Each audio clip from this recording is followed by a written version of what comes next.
Hello, hello, hello, Find My Past community. How are you today? It is Friday, and that means it is time for Find My Past from home. And I'm really excited to be with you today. As we get started this afternoon, tell me where you're at, where you're from, what's going on in your world. Would love to know what you're researching.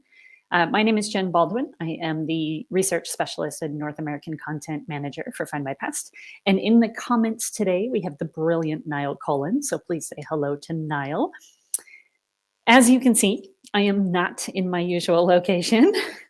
Ta-da! I'm actually in England, and I'm very, very excited to be here. William has already asked how I am finding England. I'm loving every minute of it. It's raining, and I don't care. It's so good. It is really great to be here. I have not been back since. I've not been over to the UK since before COVID started. So it has been almost 3 years, actually.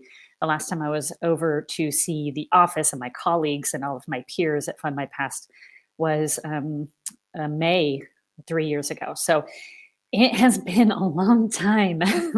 So came over this week because we had our company offsite.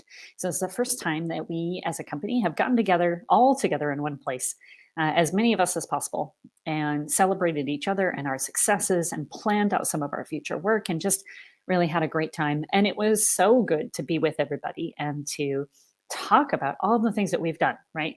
And there's been a lot to talk about. So we had 2 days kind of away from our regular work, away from our computers, away from the office, to just be with each other and be a family. And it was so good.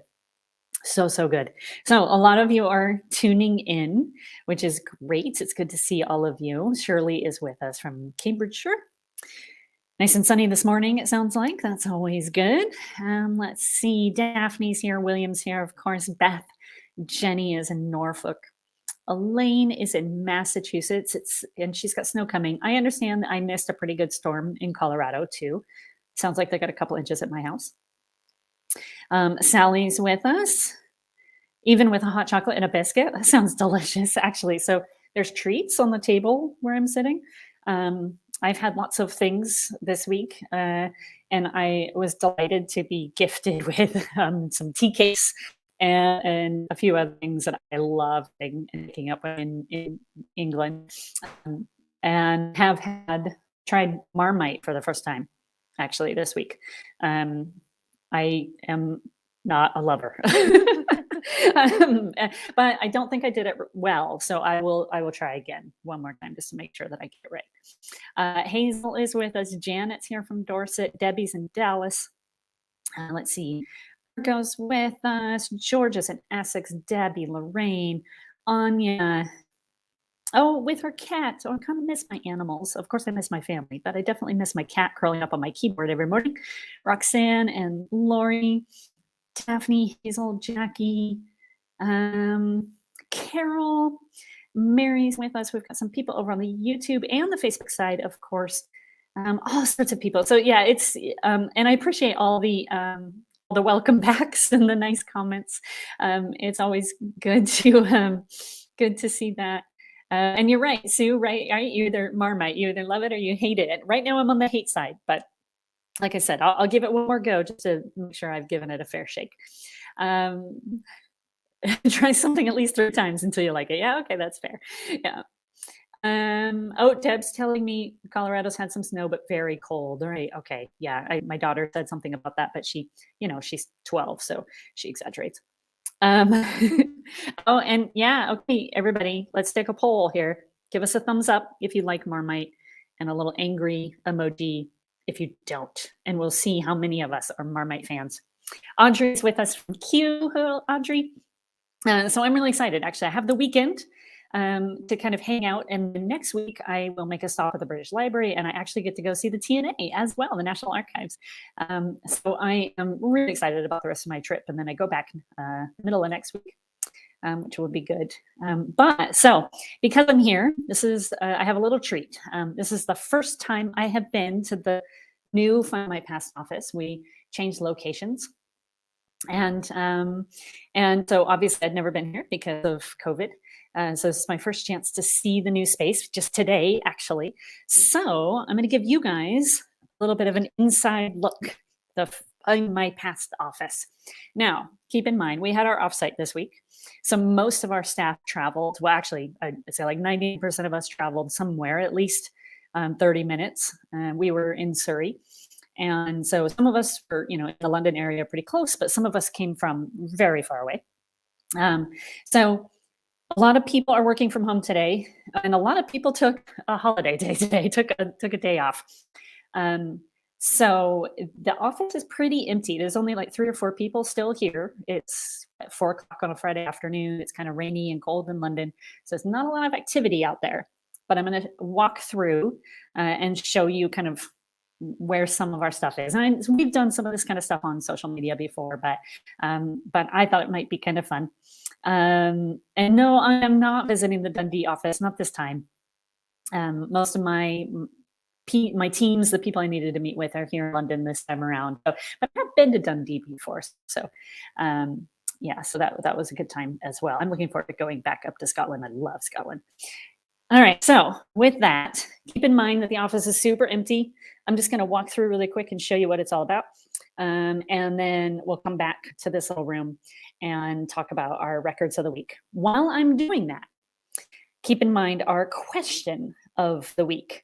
And I will admit there is a ulterior motive for asking this week's question. The question is, what museum have you visited? Oh, I should put it up on the screen. What museum have you visited that has impacted your family history in some way? I mean, all of us are history lovers in some form or another. A lot of us go to museums and go to museums of all types, right? Formal museums, but also like living history type displays and reenactments. Which museum that you went to at some point in your life really kind of triggered something in your brain and you went, that is really informative. I need to go back home and research that because that would have impacted my ancestor so-and-so, right? My John Smith definitely would have been impacted by whatever I learned in this museum. And your answer could be everything from every museum you've ever been to, something very specific. So question of the week this week is, what museum have you visited that has impacted your family history?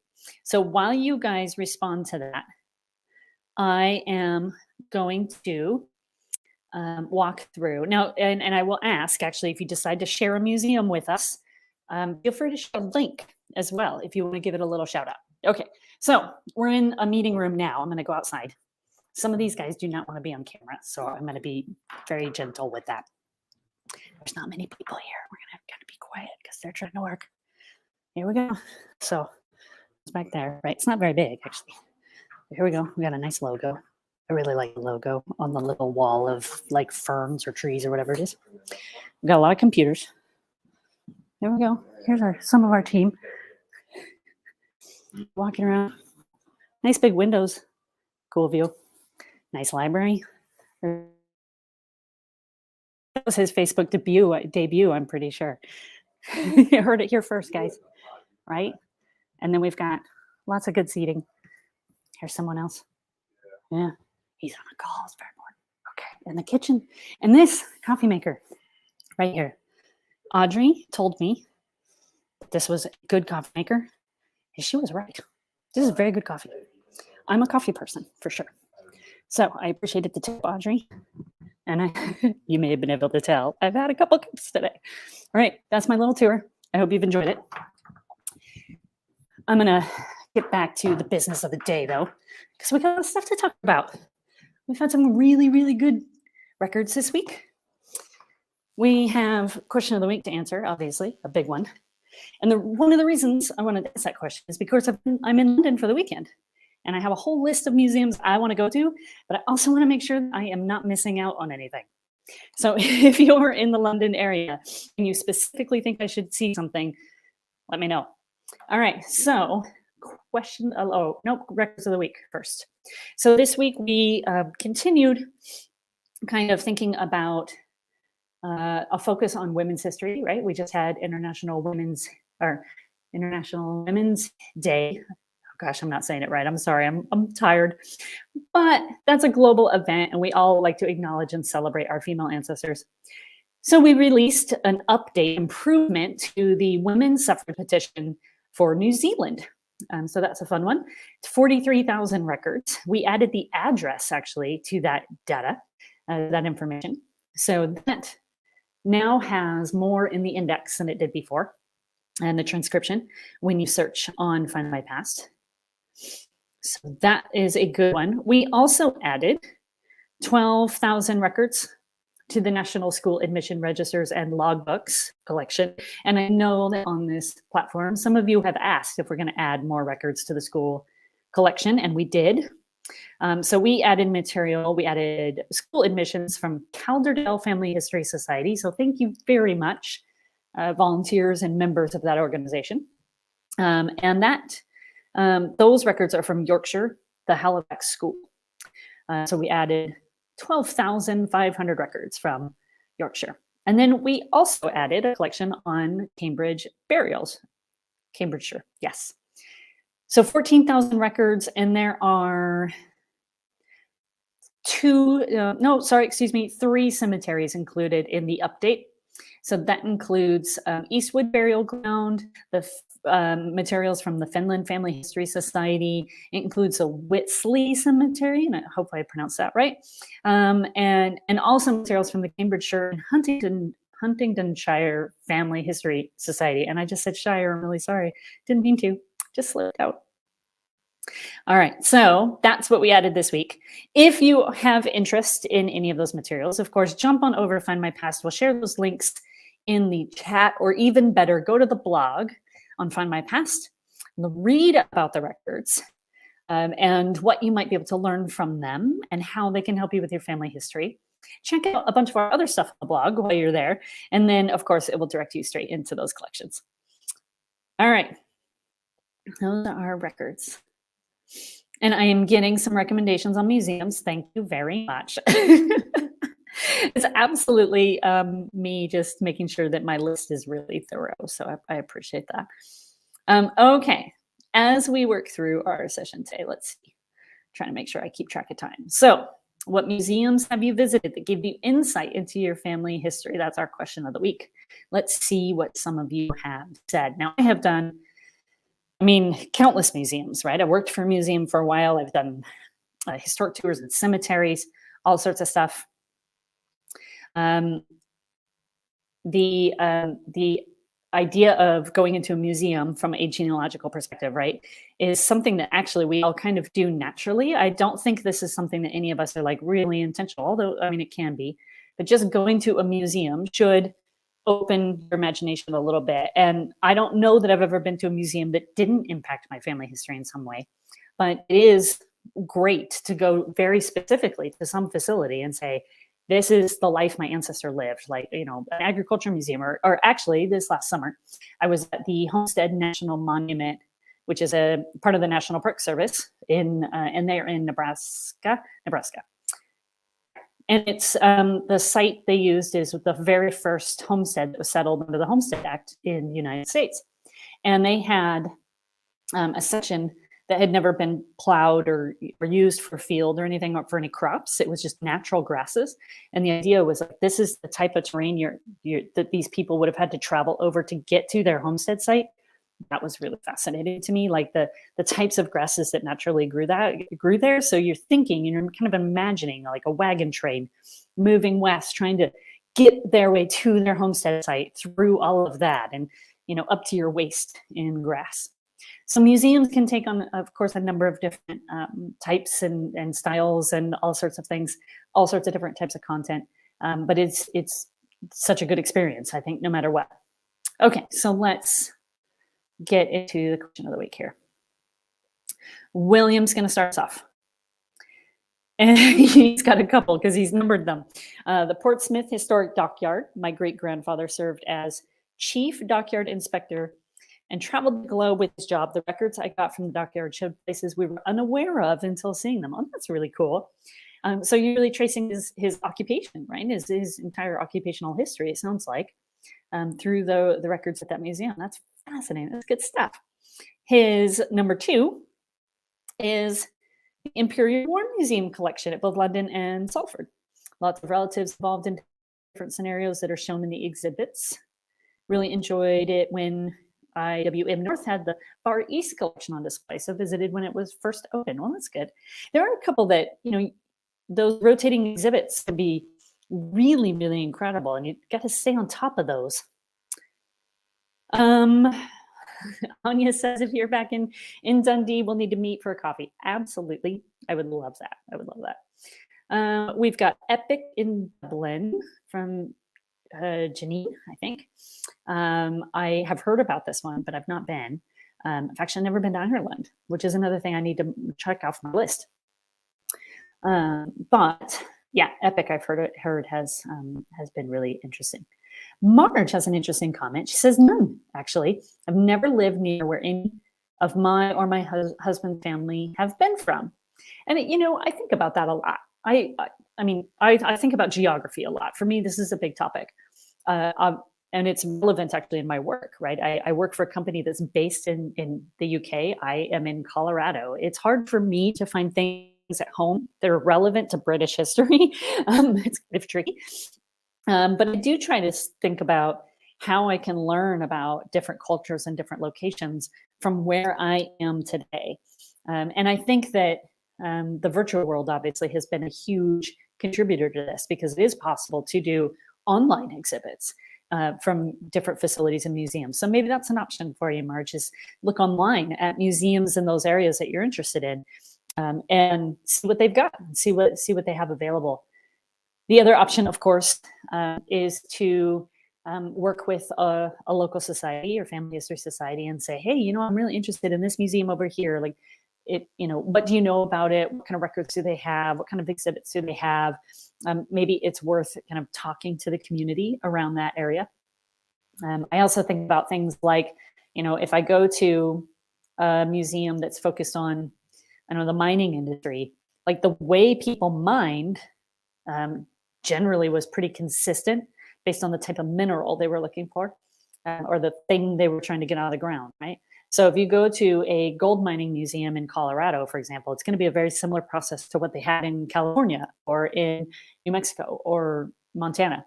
So even though that museum's in Colorado, I can learn from that museum about other parts of the country. So I don't know, something to think about. Let's see, William's shared some links. Thank you, William, for sharing those links. That's great. Jillian's got one. St. Fagan's Museum of Welsh Life has buildings all over Wales and from different periods in time. Oh, that sounds really interesting. A portal into my life as the ancestors would have lived. And if it covers different periods in time, it's like, generation after generation after generation. That's cool. That's a good concept. I like that. Leeds Industrial Museum, that sounds good. In West Yorkshire, it was once the world's largest woolen mill. It is the current home of my paternal second great-grandfather's printing press. Oh, cool. So his actual equipment is in the museum. That's neat.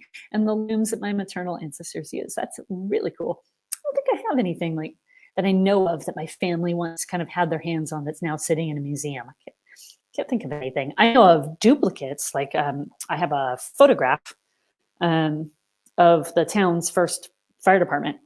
And I know that is in a museum in that town, but it's just a copy, right? It's not something that my ancestors actually had in their possession at any time.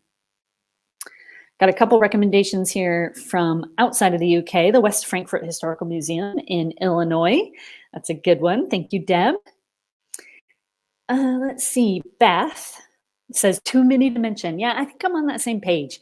Right? It's hard to pinpoint kind of that one moment when I went, oh yeah, my light bulb went off. But everything from local church to the National Trust and CADW sites. I don't know that acronym, but I will look it up. Also worth visiting locations when there's open days. Yeah, for sure. Okay, Sally's got, it looks like a good recommendation here, the Museum of Brands. That would be cool. That is definitely, I would definitely be interested in that in Notting Hill. It's fascinating if you like looking at old brands that your ancestors may have used. I've been, you guys know that I've talked about my ancestors in the Birmingham area enough. I'm suspicious that he was a silversmith. And I know it's not the same as a brand, right? But I've been looking online at a number of different the symbols they used to mark their products, and it's kind of along that same line, right? That idea of identifying someone through a brand or a logo or a copyright signal or something like that. I think that's fascinating. All right, Andrew's got a question, and I do want to answer it, Andrew. I think it's a good question. The What's New blog post on Fridays used to have links to the relevant newspapers.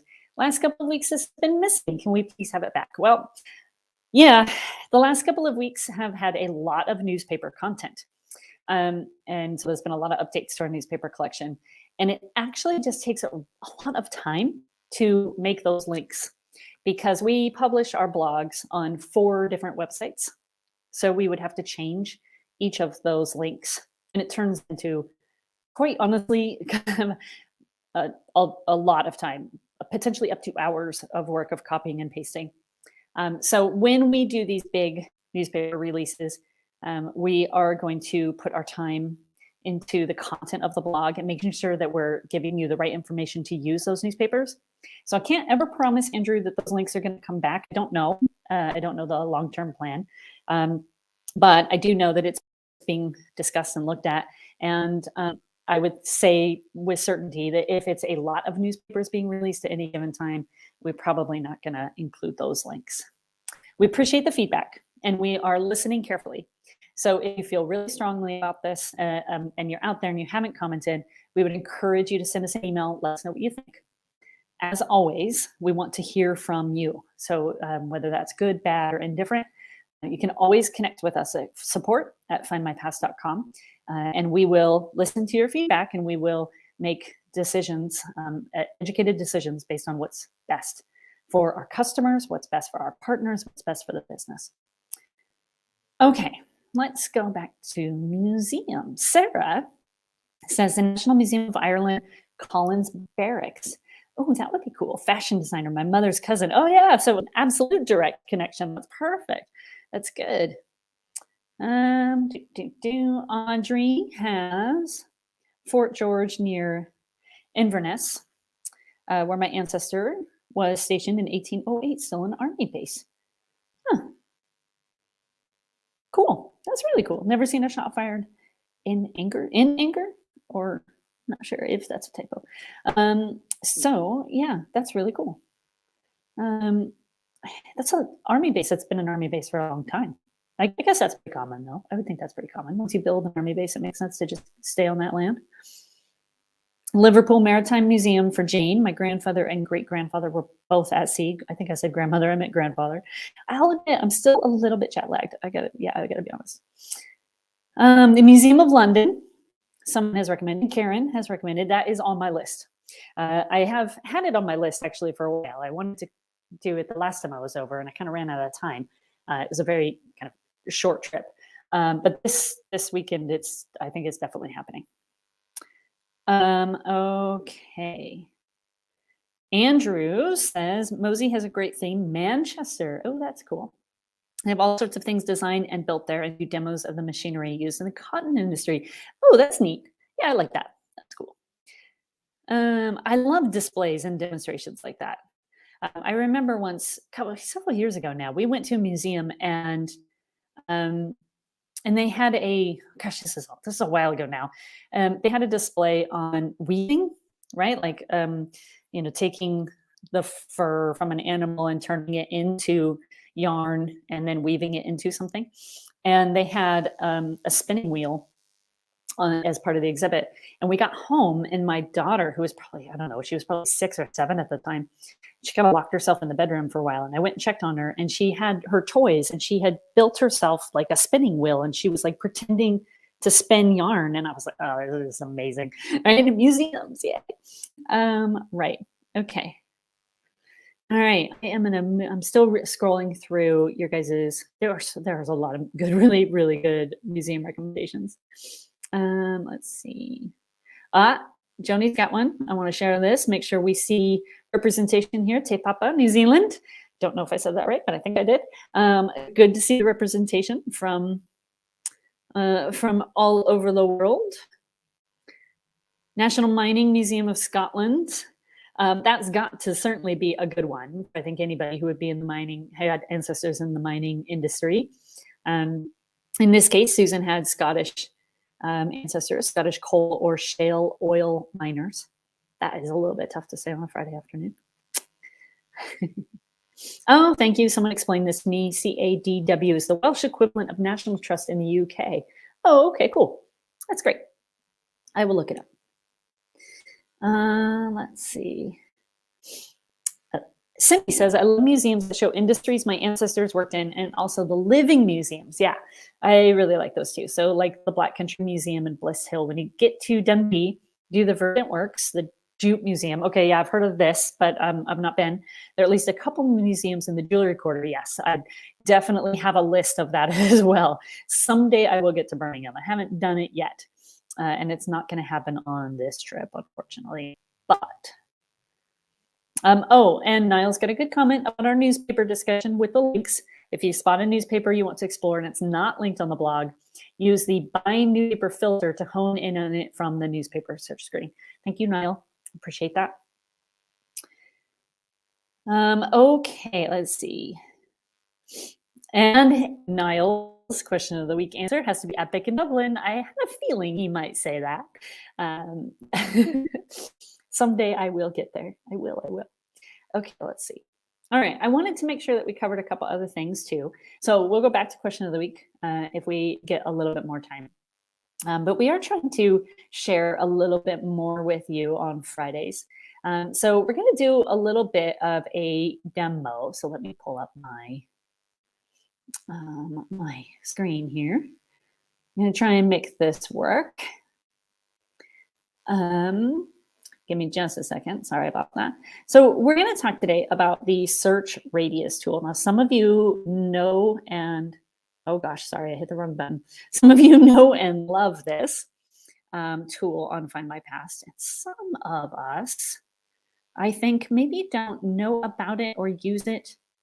Oh, geez, I can't follow my screen. I can't share my screen. All right, I'm sorry about that. Chrome is giving me some issues. I'm not going to try and deal with that while I'm live with you. But I will tell you about it for just a minute. So if you have not used the search radius tool, I really, really recommend it. You can find it on search screens for all of the major locations on Findmypast. The exception to that is that it's not included in any record set that has locations for overseas or unknown or other Britain and Ireland. So when you filter on a location from a country perspective on Findmypast, you see Australia, New Zealand, Ireland, Britain, England, Scotland, Wales, and then you see United States and Canada. And in that Britain section, there are two locations of other Britain and Ireland, and then overseas and unknown. So obviously we can't filter on location if we don't actually know what that location is, right? So all the other search screens, though, should have the search radius tool. And the reason I like it is because it really does kind of erase, or at least smudge out geopolitical boundaries, right? So we talk all the time, and you hear in lectures all the time that your ancestor lived in point A. And when he moved there and built his house, it was in County 1. And then they shifted the districts and it became County 2, right? He didn't actually move. He's still at point A, but County 2 got developed around him. Or from a more British standpoint, right? Instead of counties, it might be parishes. Or perhaps he lived at point A, but the closest church was actually in the county next door. So instead of going to the parish, 5 miles away, he went to the one that was half a mile away. Just happens to be in a different geopolitical zone. So the search radius tool really erases those for us, right? It takes all those things that we normally search by, like county lines or parishes, and it says, actually, what I want is every record about my John Smith in this whole region, right? So the search radius tool can go from an exact location all the way up to 100 miles, 100-mile radius. And it works on the center point of that location. So it takes the latitude, longitude center of a place like Birmingham, right? And it puts the dot right in the middle of the city, and it gives you a radius of 10 miles or 100 miles around that singular location. So what you end up with in your search results then, of course, is in some cases, a number of different parishes, a number of different counties. And that allows us to expand our search beyond those kind of human restrictions, right? Because we all know that our ancestors didn't necessarily live, based on those geopolitical boundaries. They lived in the easiest way possible, right? They did things in the easiest way they could, right? Just like we do. We don't want to go to the supermarket that's 20 miles away if there's one behind us by a mile, right? We'll go to the one that's closest to us. They did the same thing. So that search radius tool really does help eliminate those. And it's a great tool. Really, really fantastic tool, actually. I have found probably more records by adjusting that search radius tool than, for me, it is even the go-to tool. I use that before I put in wildcards on my name search. I would rather expand and contract my geopolitical area that I'm researching in before I actually adjust a surname or a given name.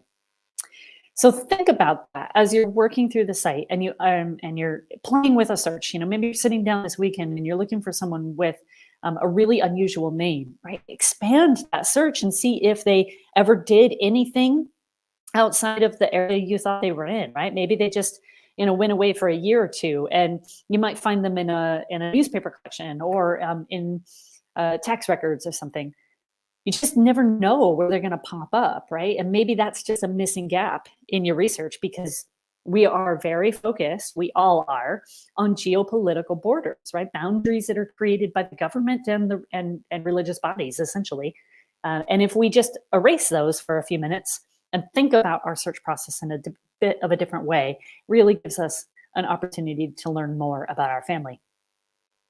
And that leads me almost perfectly, and I didn't even think about this in advance, did not do it on purpose, into a record set that I want to talk about as well. And again, I'll make this a little bit quick because I can't share my screen. But I do want to mention one of the record sets that I use this tool on a lot. And that is called the People in the News collection. So if you can find my past, you might have seen this come up in search results. Depending on your name and location that you're working on. I happen to see it quite often. I've been doing a lot of research in the UK in the last few weeks. And this has become one of my immediate go-to resources now. And I use it a lot with the search radius tool because it allows me to kind of move beyond some of the standards, right? Census records and parish records. And it gets me into some of the more interesting record sets in a really, really efficient way. It also allows me to get to newspaper entries that I might have missed because of geopolitical boundaries, right? If I'm looking for someone in the northwest of England and he makes a trip for some reason to the southwest, I might miss that. But the People in the News collection allows me to find that. And when I play with his name and the search radius tool and this People in the News collection, it just kind of blows up, right? Like the research becomes, I don't want to say easy because that's not the right word, but it does become a little bit more straightforward. It's a little easier, I guess, to find him or her in those unique situations. So the People in the News collection is available, of course, through the all record sets or the main search page. It will give you the transcript and the original image of the newspaper page itself. And of course, the amount of information varies, but often we'll give you some combination of their name, their location, the newspaper name, right, the title they're found in, the date, the publication place, the page number they're on, and then other names that are associated with them in that particular article.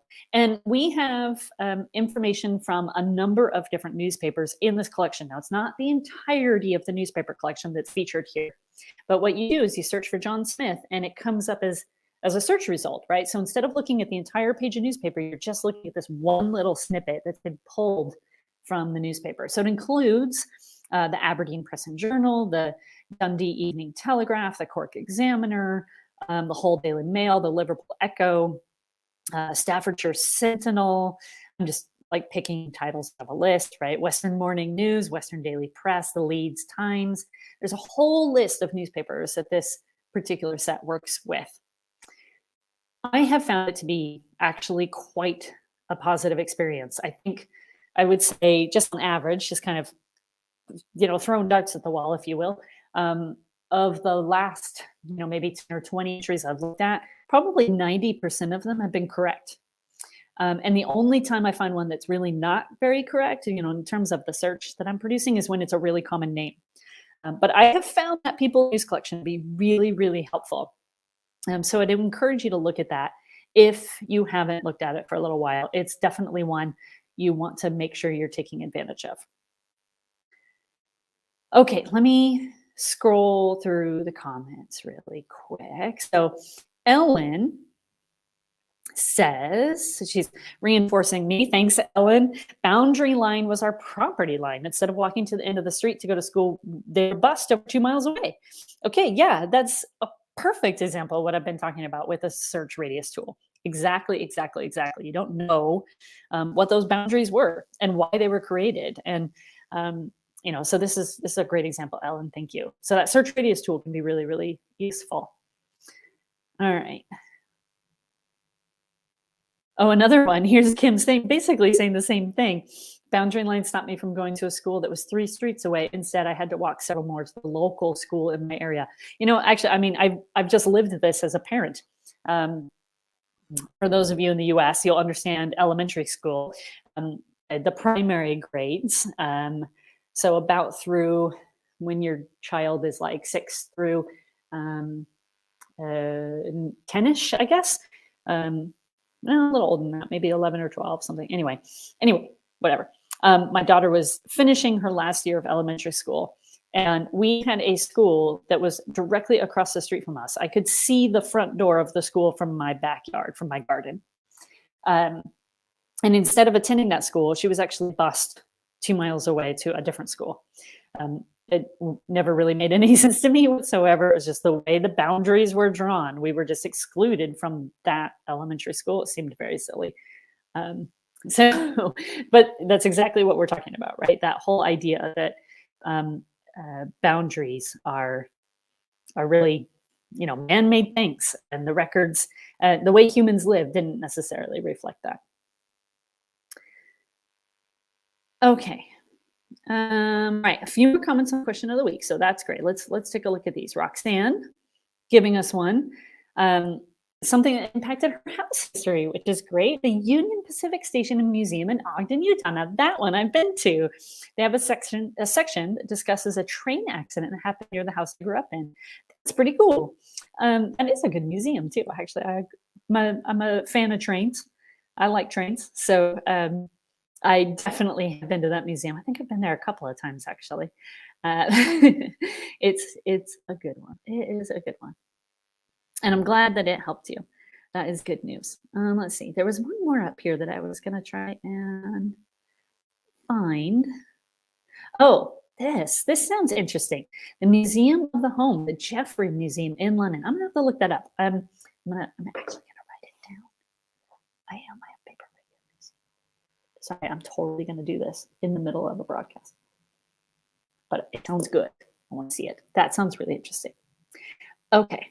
Let's see. Carol is telling us the Woodhorn Colliery near Ashington, not only a mining museum, but also has the Pittman Painters Exhibition of Art. The museum also houses the Northumberland Archives. Oh, yeah. See, partnership of archive and museum is really common. So you definitely want to be looking at any of those museums of interest to see what they've got in their holdings. The weekends you can ride on a small train, and if you're lucky, see red squirrels. See, I would go just for the train. Even if it's like one of those little kid ones, I would totally do that. My daughter's not quite as excited about that as she used to be. Yeah, I think that concept, that comment brought up the idea that from Carol. Thank you, Carol. That there are archives at these facilities and these museums. And, when I walk through a museum, I am automatically attracted to anything that's on display that's paper. My museum back home in Fort Collins has this wonderful display of a registry of some of the earliest settlers in the town, in the community. And it's from the local mercantile shop and kind of a general goods type store. And it's basically a ledger of everything they bought. And I constantly was like, hey, Genealogy Society, Family History Society, have you used that? And we actually managed to pull together a volunteer project, and we transcribed the whole thing. They pulled it off display for a little while, off the exhibit, and we were able to transcribe it and provide an index to the local society, which is cool. So now we have the paper version on display again, and then the index version online, which is fun. So people can use it. It's good. All right. Let's see. Lots of comments about the school districts, school zones. Yeah. So William says, and kind of pondering, I wonder if in the 1900s or earlier they had similar scenarios, and if anyone simply registered a child as living in a different street to get them into that school. Would be harder to do now. Yeah, I think it would be. So actually, I have kind of a funny story about this. A couple of years ago, well, I guess a few years ago now, I was in Michigan. I was doing some research before a genealogy conference. And I was at this university archive, and they had all the town records from my ancestors' town, right from like the very beginning, the very first early years. And remember, Michigan in the early 1800s was the wild frontier, right? I mean, that was pretty far west. So my ancestor was one of those kind of early settlers. He was a land prospector. Really, he was buying and selling land to different settlers. And I came across this letter that he had signed, and it was essentially to like the town board, right, or the district. I'm not even sure, like the town officers. And it was this whole letter about why their children had been rezoned from one school to another. And I get a little further down in the file, and I realize I was with a friend, so he's kind of reading over my shoulder. And I get a couple pages down in the file, and there is a map. They had drawn out a map of this new school district. And my friend jumped up out of his seat, because neither one of us had ever really seen anything like this before. It was really cool. But if this is my ancestors' plot of land, right? They had redrawn the map so that the school just got cut out right there. I'm doing this in a really hard way to see. I'm going to try and draw a picture. So his plot was the basic square at one point. They redrew the school zone, right? Let's say my ancestor lives here, and he lives here. They had redrawn the school zone so that it now looked like this. Oh my gosh, this is hard. Backwards. So my ancestors did not, and they redrew it so that he was just right out, and his kids got assigned to a different school. And they wrote a letter to the town, and it was signed him and his neighbors, and it was this big thing, and it never went anywhere. His kids never got allowed to go back into the regular school or anything. They had to go to the other school. But it was just the most fascinating discovery about, right, that geopolitical boundary situation. I mean, it just, all sorts of these things kind of happened. And I'd definitely never seen one affiliated with a map before. It was really a cool find. I really should put that in writing somewhere. I still have it kind of in my digital files, but I haven't really put it out in the world. There's a lot of things I need to write down. All right, so that's my tangent about the school map. Donna, on our question of the week, local museum here in Paisley, Scotland. So this is a little bit of a shout out. Thanks, Donna. This is where I first started my research many years ago. They had an archivist who held many records, including microfiche of census. Oh, the joys of that research. Yeah, for sure. Microfiche is a bit tedious. The museum also held our local poor law records, one of the most informative in the area. Since then, we now have our Heritage Center, which is one of the best for research. Paisley is steeped in history of our weaving mills and so forth. Fabulous. Personal testimonies are really important, actually, to this sector of the world, right? Museums really kind of live and breathe off of word of mouth. Many of them are not funded well. I mean, from my experience, certainly in the United States, that's true. So the more stories like this that we can share with our neighbors and our friends, the better off our museums will be. So if you have a museum that you love, give it a little shout out on your Facebook page or on a Google review or something, and give them a little bit of attention because they definitely deserve it. They work really hard. Okay, let's see. Oh, Anya's got a cool connection to a museum. She says an artist's cousin has a painting or two in the McManus Gallery's collection. So a much more recent connection, and that's something to definitely acknowledge and signify, right? That it doesn't have to be about our ancestors necessarily. It could be about the people in our world right now today that have some kind of impact on a museum somewhere. So thanks, Anya. That's a great one. I love that. Karen is recommending the Bank of England museum. Looks like she just shared the link, so that's good. I'll check that out. Right. Kim, my great-grandfather's wife had 3 addresses for this reason. Oh, this is the school changing. Okay, getting her children into better schools. After my great-grandfather left her, she took ownership and was listed on the electorals in the late 1800s. Wow, yeah. So I think so 2 things. I think we've definitely settled on that parents getting their children into the right school that they think is the right school has been going on for a long time.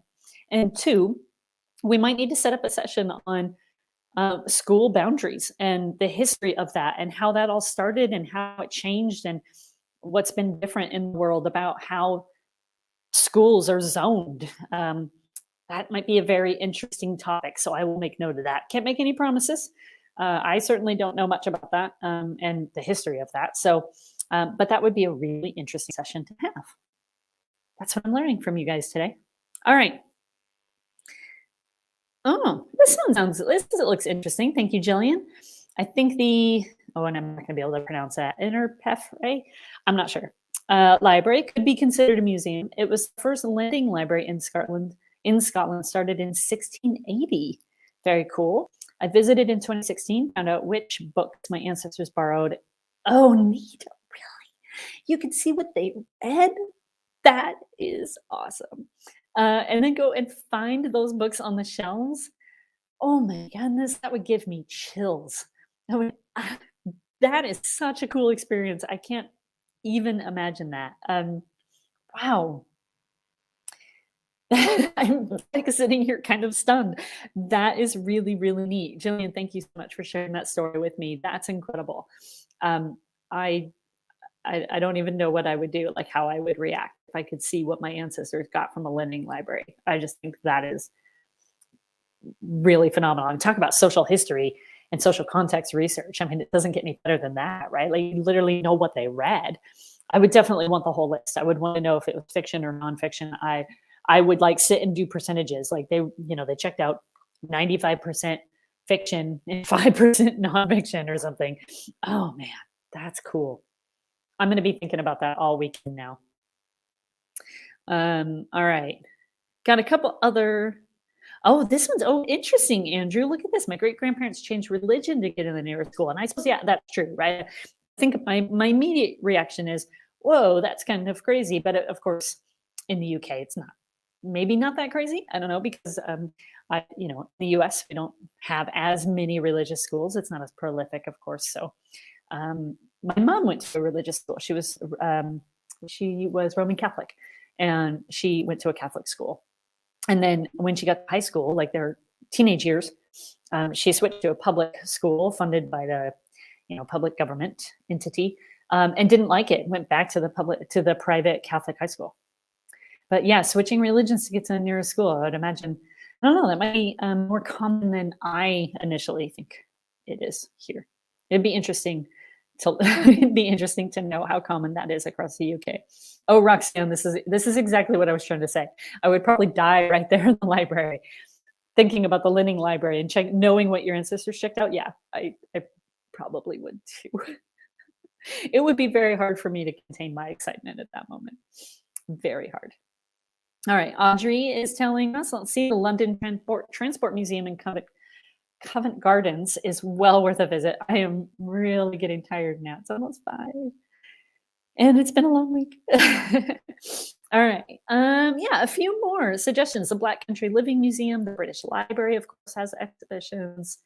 Yeah, all very good recommendations. The Beamish Museum in County Durham. Let's see what this one is, because I have not heard of this. Maura recommends it's a living museum. So buildings from the area have been rebuilt, including the buildings from Anfield Plain, which is the ancestral home of Hillary Clinton, her Bell ancestors.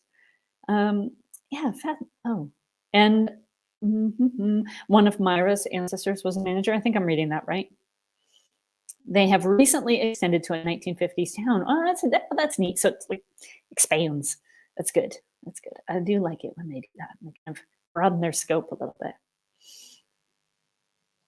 Okay, good comments, everybody. Thank you very much. I have definitely added to my list of things to do. Linda is giving Audrey a little second, the Transport Museum. Oh, and the RFA, I'll throw this one out too, Linda. The RAF Museum is worth a visit. I have actually seen this one as well. I don't have any flying ancestors that I know of, but I did find it very, very interesting. It's been a while. I think that was the first time I ever came over that I went to the RAF Museum, and I remember it being very good. All right. And of course, you get into a city and you're going to encounter lots of museums.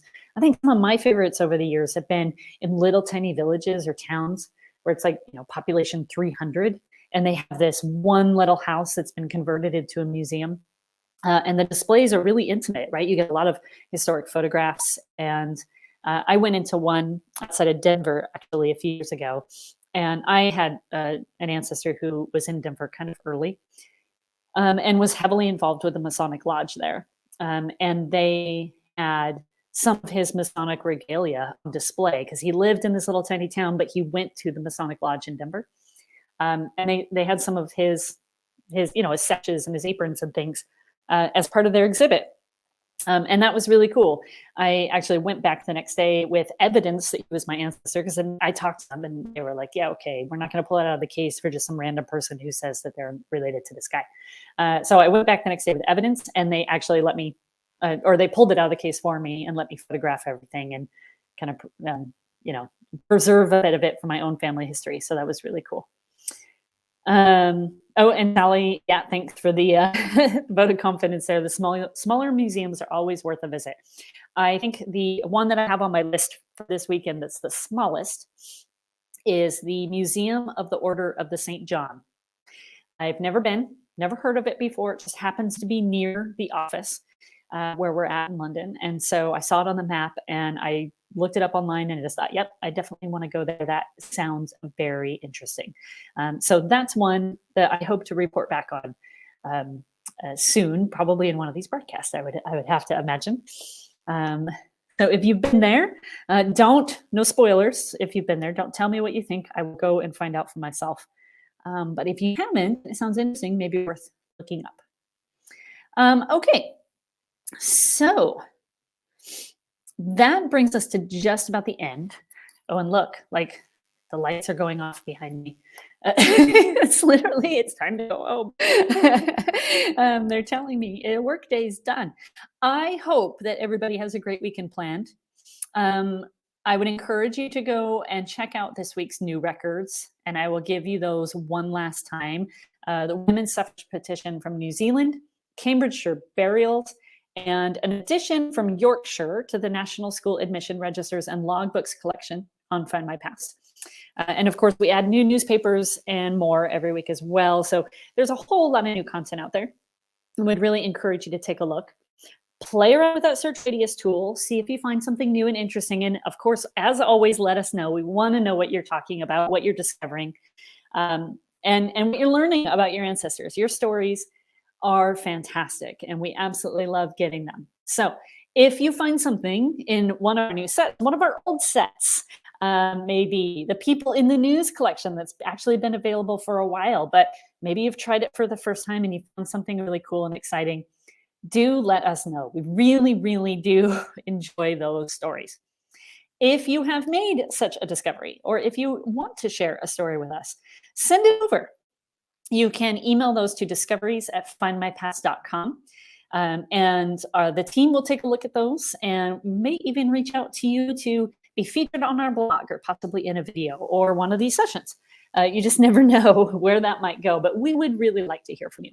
So if you haven't sent us your story yet, I would really encourage you to do that. So some of you who I'm getting to know quite well that have been around for a while, Anya, William, Janet, Victoria, Susan, all you folks that tune in every week, we would love to hear your stories.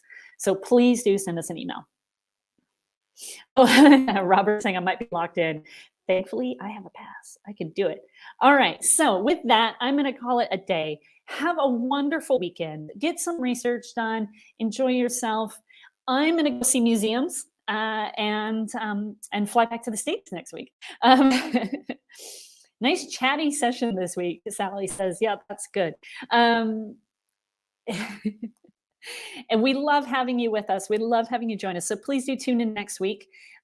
We have some exciting activities next week. So on Wednesday, we'll have Brian Donovan with us talking about the Irish in 1921. Of course, the 1921 census. And we all know there was no Irish census in 1921 taken. They actually took it in 1926. But you can actually find some of those Irish folks in the 1921 census of England and Wales. So join us for that on Wednesday with Brian. And then Ellie will be back on Friday for Fridays Live next week. So, and of course, if you miss any of those, right, you can always find it on our YouTube channel or our Facebook page. And they're recorded and out there and available. All right, with that, have a wonderful weekend, and we will see you